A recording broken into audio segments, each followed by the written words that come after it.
Le parc que connaissait et aimait tant Nathalie depuis son enfance était tout proche de la maison familiale.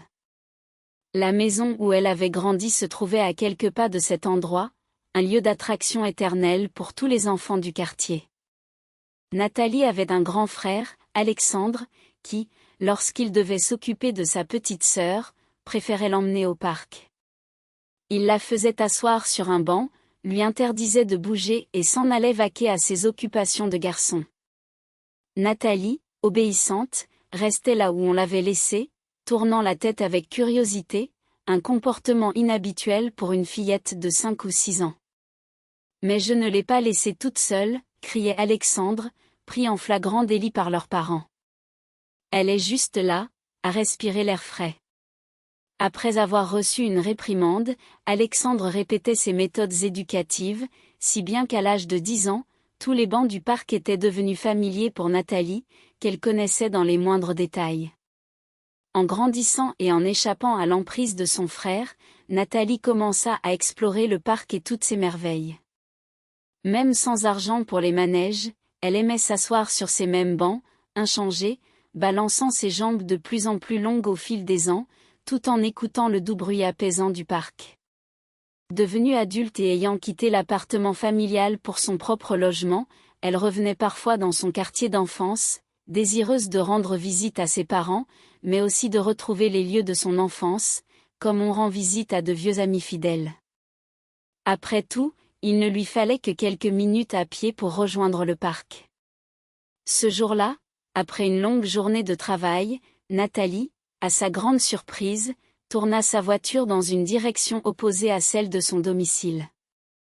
Elle avait une soudaine envie de voir sa mère, de sentir le doux baiser de son père sur sa joue.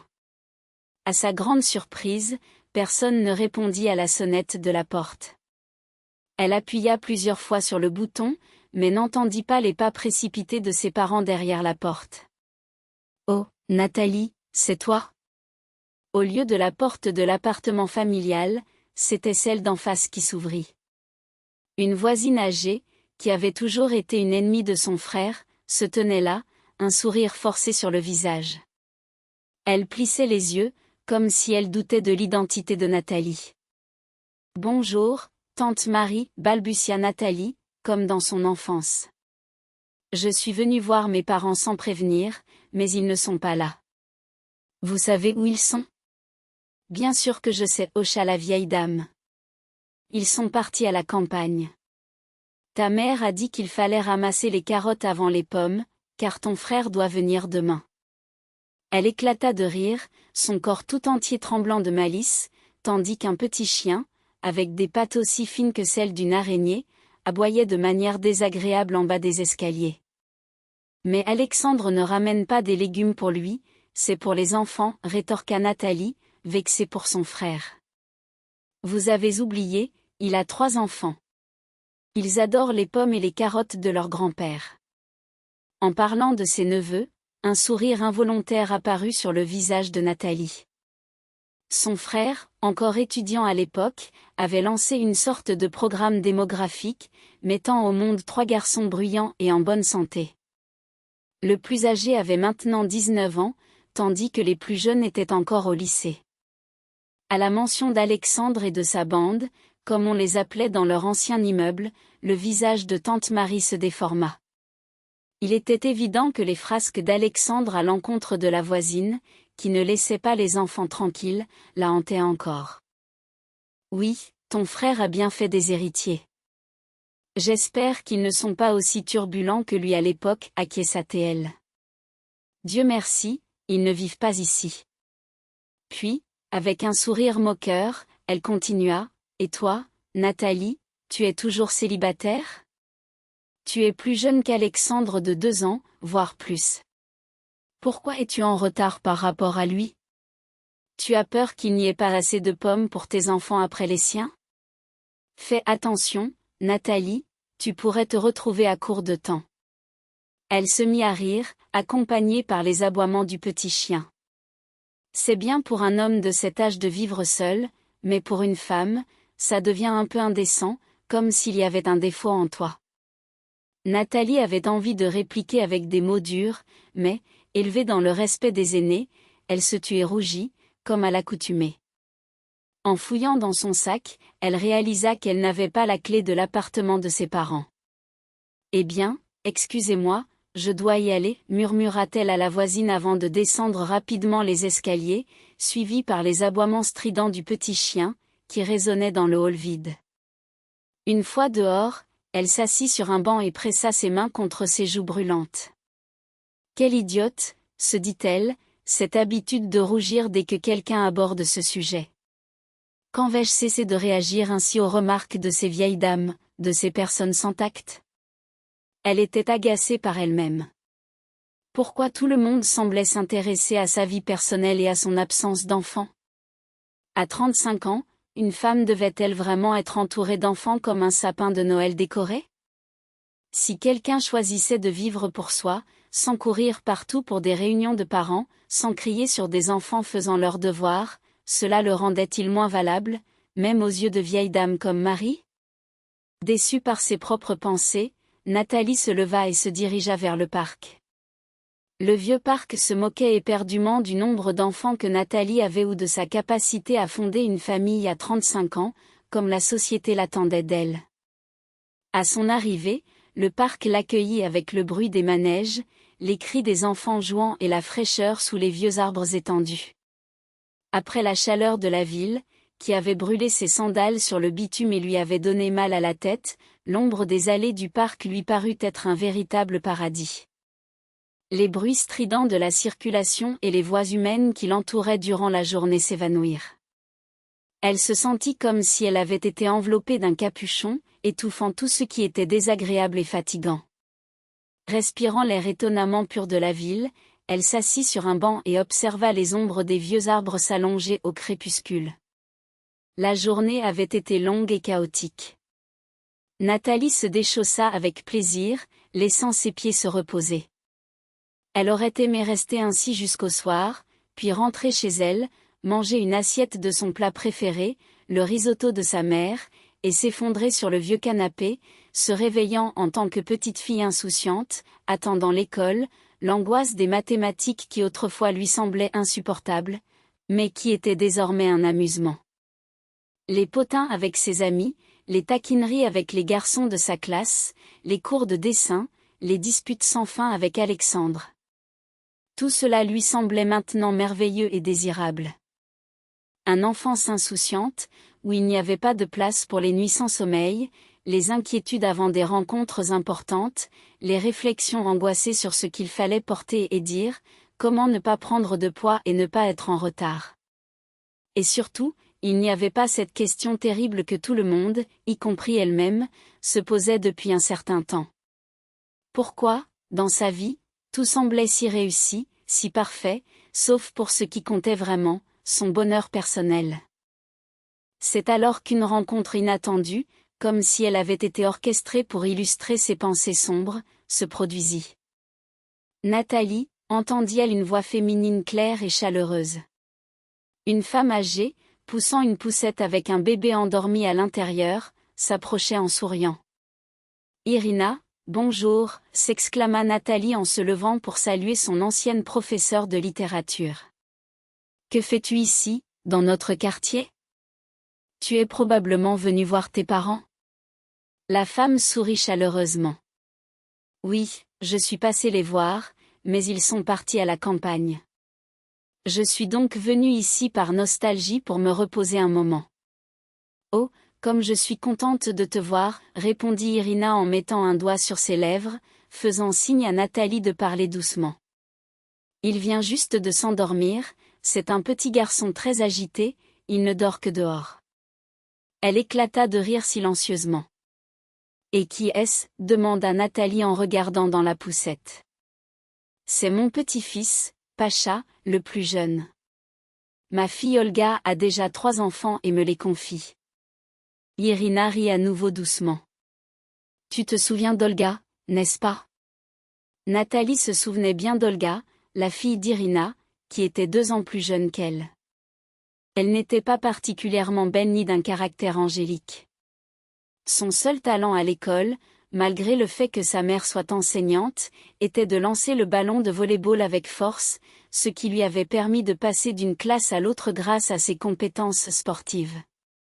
À mesure qu'elle grandissait, Olga avait eu des problèmes de peau, ce qui compliquait son épanouissement personnel. Donc, c'est le petit d'Olga, demanda Nathalie, surprise. Oui, et c'est déjà le 3e. Peux-tu l'imaginer?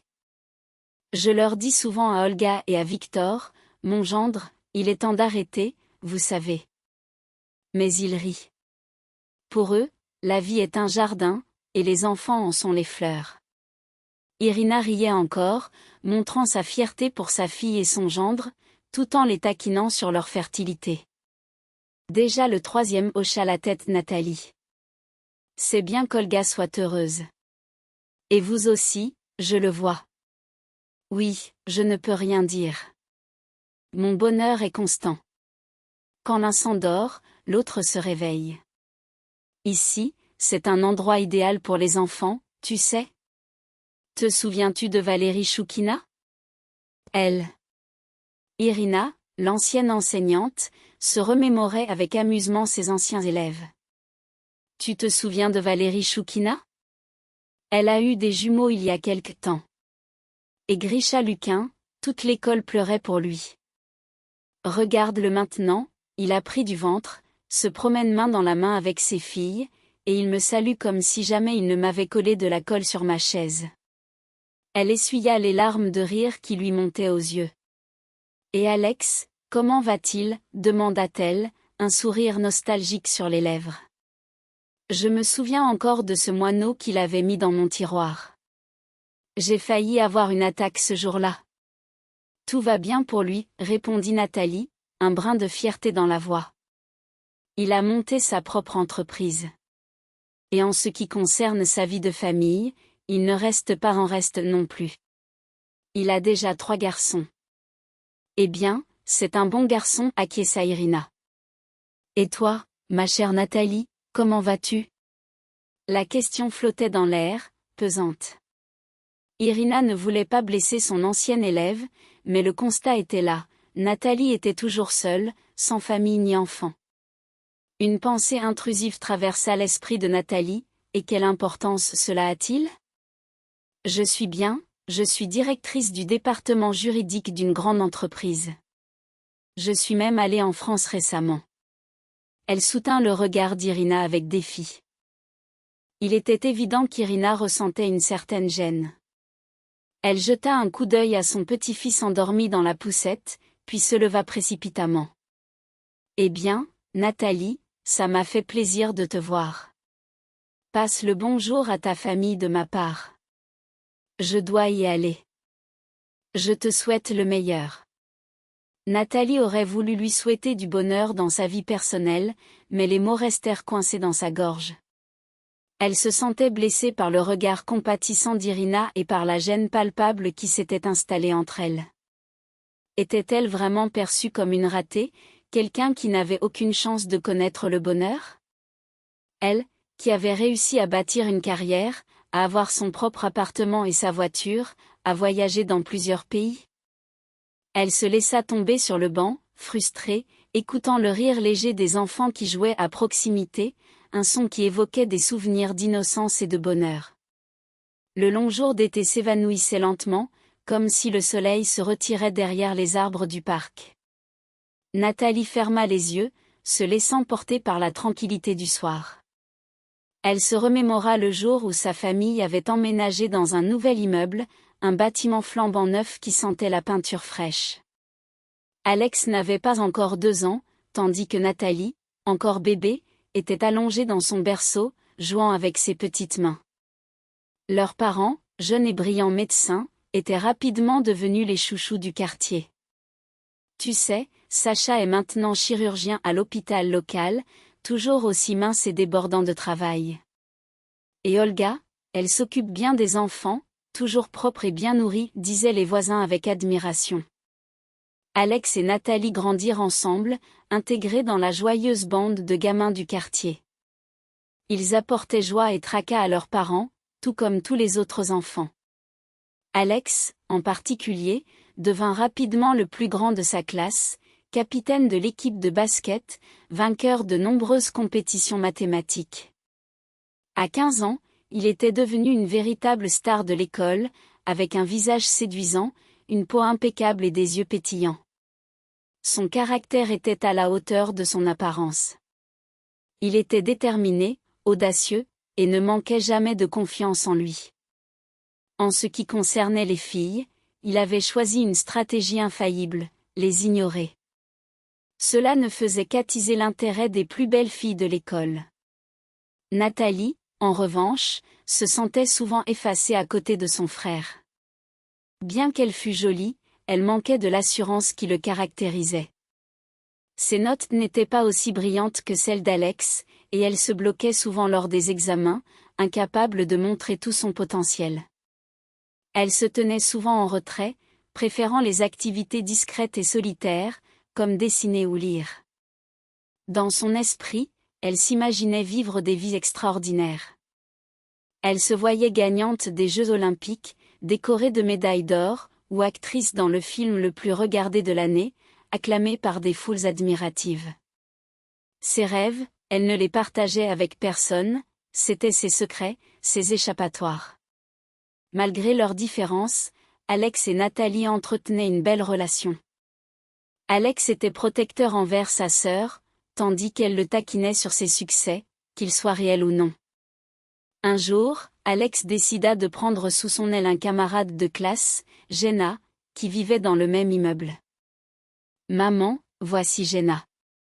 Il n'a pas de clé pour rentrer chez lui et pas un sou en poche. On peut l'inviter à déjeuner ? » « Mais je ne veux pas déranger, » murmura Jenna, visiblement gênée.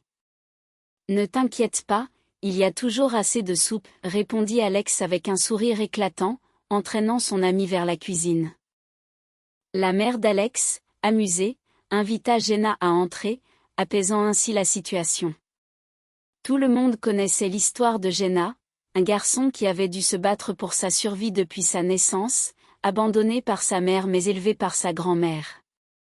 Malgré ses difficultés, Jenna était un élève assidu, bien que souvent moqué à cause d'une marque de naissance sur sa joue et de ses oreilles décollées. Mais il ne laissait pas cela l'affecter.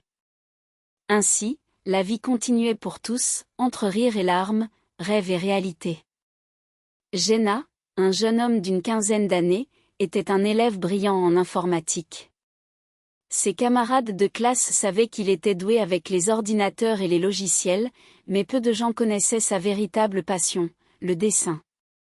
Seule sa grand-mère était au courant de son talent pour les esquisses, qu'il réalisait avec enthousiasme sur des feuilles de papier.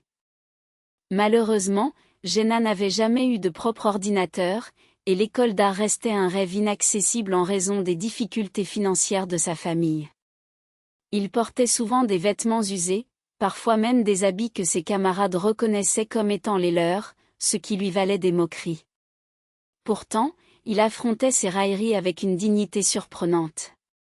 Les rumeurs circulaient sur la raison pour laquelle Jenna, souvent considéré comme un paria, avait attiré l'attention d'Alexis, le garçon le plus populaire de l'école. Certains disaient qu'il avait impressionné Alexis avec ses connaissances en informatique, tandis que d'autres racontaient une histoire où Alexis, par culpabilité, avait décidé de défendre Jenna après l'avoir accidentellement blessée lors d'un match de sport. Quoi qu'il en soit, les deux jeunes hommes étaient désormais inséparables, et la présence d'Alexis mettait fin aux souffrances de Jenna à l'école. Personne n'osait plus l'insulter, de peur de se heurter à la réputation d'Alexis. Un jour, alors que Nathalie, la sœur d'Alexis, entrait dans la cuisine en courant, elle s'arrêta net en voyant Jenna assis à la table, en train de déjeuner avec son frère. Elle connaissait Jenna, comme tout le monde dans l'immeuble, et son apparition dans leur appartement la surprit. Il déglutit maladroitement, posa sa cuillère et la fixa de ses yeux sombres. « Maman, qu'est-ce qu'il fait ici ?» demanda-t-elle à voix basse, attendant que la porte se ferme derrière Jenna. « Il déjeunait ici, grâce à ton frère, » répondit leur mère avec un sourire. « Tu es devenu fou » s'exclama-t-elle en se tournant vers Alexis, qui était en train de lasser ses chaussures. « Pourquoi l'as-tu invité ? Il est insupportable. Et toi, tu es bête, rétorqua Alexis avec une certaine fermeté. Ce gars-là est un vrai ami, et tu devrais le respecter. Alexis, arrête de parler comme ça à ta sœur, intervint leur mère. Et toi, Nathalie, réfléchis à ce que tu dis. Je dis la vérité. Tout le monde le pense, pensa-t-elle obstinément, se sentant vexée par la présence de Jenna, qui était devenue le bouc émissaire de sa dispute familiale. Au fil des jours, Jenna commença à fréquenter leur appartement plus régulièrement. Alexis veillait à ce que leurs visites coïncidant avec les repas familiaux. Jenna, toujours un peu gênée, prenait place à la table. Rapidement, Alexis décida que nourrir son ami avec de la nourriture maison n'était pas suffisant. « Maman, pourquoi ne pas donner à Jenna mes vieux jeans ?» proposa-t-il un jour en entrant dans l'appartement. « Quoi ?» s'exclama leur mère, visiblement choquée. « Tu peux lui proposer, mais c'est à lui de décider s'il les veut. »« Non, merci », répondit Jenna d'une voix ferme. « Je ne peux pas accepter ça. »« Pourquoi pas ?» demanda Alexis, surpris. C'était la première fois qu'il entendait Jenna refuser quelque chose. « Parce que c'est mal et inapproprié. Si je pouvais les acheter, alors oui, mais je ne peux rien prendre. Je n'en ai pas le droit. » Pourquoi ? S'interrogea Nathalie, qui avait écouté la conversation depuis sa chambre. Elle avait remarqué les vieux jeans de Jenna, usés et trop courts, mais il avait quelque chose de précieux, sa dignité. Parce que j'ai de la fierté, tu comprends, Nathalie, répondit Jenna, la regardant dans les yeux. Elle acquiesça, touchée par sa réponse. Quel idiot, pensa Alexis, qui avait du mal à comprendre la situation. Bon, peu importe. Si tu ne veux pas, tant pis. Je dois y aller, sinon je vais être en retard à l'entraînement. Après cet échange, Nathalie se mit à réfléchir à la fierté de Jenna. D'où lui venait-elle, alors qu'il avait grandi dans un environnement où même un réfrigérateur était un luxe ? Lors de leur prochaine rencontre, alors qu'Alexis et Jenna entraient à nouveau dans l'appartement, Nathalie sortit de sa chambre et salua Jenna d'un hochement de tête. À sa grande surprise, il rougit, ses oreilles devenant rouges, tandis que sa tache de naissance sur la joue semblait encore plus visible. Il est vraiment peu séduisant, pensa-t-elle involontairement. Jenna, de son côté, semblait avoir deviné ses pensées. Alexis fouillait bruyamment dans sa chambre, tandis que Nathalie, mal à l'aise, se tenait devant Jenna. « C'est ta peinture ?» demanda-t-il soudain, en pointant du doigt un dessin accroché au mur. C'était une œuvre de Nathalie, fruit de son imagination, représentant un instrument de musique aux couleurs aquarellées, entouré de silhouettes dansantes. « C'est ma création », répondit-elle, un peu surprise par son intérêt. « C'est incroyable », souffla Jenna. « Je n'aurais jamais pu dessiner quelque chose d'aussi beau, peu importe combien j'essaierais. C'est de l'art. » Nathalie avait souvent reçu des compliments sur ses dessins, mais jamais elle n'avait ressenti une telle émotion qu'en entendant les mots de Jenna. Il y avait une sincérité dans sa voix qui la toucha profondément. « Ça te plaît vraiment ?» demanda-t-elle, un peu hésitante. « Oui, vraiment », affirma-t-il. « Vous êtes une véritable artiste. » « Oh, je ne suis pas une artiste, je suis juste une élève d'une école d'art depuis la 3e, » répondit-elle en rougissant. Puis, à sa grande surprise, elle proposa « Veux-tu voir d'autres de mes œuvres ?» « Oui, j'aimerais beaucoup », s'exclama Jenna, son visage s'illuminant. « Mais arrête de me vouvoyer, c'est ridicule. »« Je suis 2 ans plus jeune que toi », lui dit-elle en souriant. Nathalie l'invita dans sa chambre et lui montra ses dessins, même ceux qu'elle n'avait jamais montrés à personne. « C'est tellement incroyable que je ne peux même pas l'exprimer, » murmura-t-il, levant les yeux vers elle. « Je pense que tu devrais y aller maintenant, » dit-elle en rassemblant rapidement ses œuvres. Elle fut frappée par son regard admiratif et émerveillé, et son sourire timide lui fit chaud au cœur. « Jenna, qu'est-ce que tu fais là ? On est en retard, intervint Alexis, apparaissant dans l'embrasure de la porte.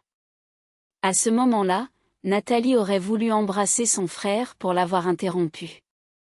Merci, Nathalie.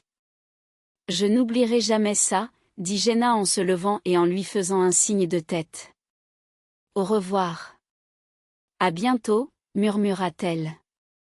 Elle réfléchit longtemps à ses sentiments. C'était la première fois qu'un garçon plus âgé lui exprimait son admiration de manière si évidente. Elle comprit qu'il ne s'agissait pas seulement de ses dessins, mais aussi d'elle-même. C'était à la fois exaltant et troublant, même si ce n'était que Jenna du premier étage. Dommage qu'il soit si peu séduisant, pensa-t-elle encore une fois. Depuis ce jour, chaque fois qu'elle croisait son regard, elle se sentait plus grande, plus belle, plus intelligente. C'était comme si des ailes lui poussaient dans le dos. Les jours passèrent. Personne ne fut surpris qu'Alexis, ayant terminé ses études avec mention, soit admis dans une prestigieuse université pour poursuivre une brillante carrière d'économiste. Devinez quoi, Jenna a aussi été acceptée, annonça-t-il un jour à sa famille, tout excité. En informatique, et en plus, c'est sur budget. Quoi, s'étonna Nathalie, se sentant soudainement vexée par ce qu'elle considérait comme une moquerie. Oh, je vois que tu as un faible pour lui, plaisanta Alexis. Il est toujours tombé amoureux de toi, même à l'école. Maman, je devrais l'inviter chez nous. Peut-être qu'on pourrait même organiser un mariage. Maman, dis-lui d'arrêter, s'exclama Nathalie, exaspérée. Bon, assez, dit leur mère en riant. Calmez-vous tous les deux. Alexis, invite Jenna, j'aimerais beaucoup discuter avec un jeune homme aussi bien élevé. Je n'ai pas réussi à élever des enfants comme ça. Peu de temps après, Jenna vint effectivement leur rendre visite. Nathalie ne l'avait pas vu depuis presque un an, et elle remarqua à quel point il avait changé. Il avait grandi, était devenu plus fort et semblait plus sûr de lui. Au lieu de ses vêtements usés, il portait un costume bien ajusté et une chemise blanche. Il pourrait être plutôt séduisant, s'il n'avait pas cette énorme tache de naissance et ses oreilles décollées, pensa Nathalie. Elle avait du mal à associer ses traits à l'image d'un homme séduisant, comme ceux qu'elle voyait dans ses rêves. Nathalie, tu es devenue très belle, dit Jenna en la saluant. Je voulais dire que tu as beaucoup changé. Toi aussi, Jenna. Tu es devenue un vrai beau gosse, répondit-elle sans réfléchir, un peu trop brusquement. Nathalie était assise à son bureau, entourée de piles de dossiers, lorsqu'elle entendit frapper à la porte. C'était Jenna, un ami d'enfance qu'elle n'avait pas vu depuis des mois. Il était venu lui annoncer une nouvelle qui allait bouleverser leur relation. Salut, Nathalie, dit-il avec un sourire timide. J'ai été accepté à l'université pour étudier l'informatique. Et en plus, c'est sur budget. Nathalie, surprise, ne savait pas quoi répondre. Elle se souvint des années passées à l'école, où Jenna avait toujours été un peu maladroit, mais attachant. C'est génial, Jenna, finit-elle par s'exclamer, bien que son cœur se serrât un peu.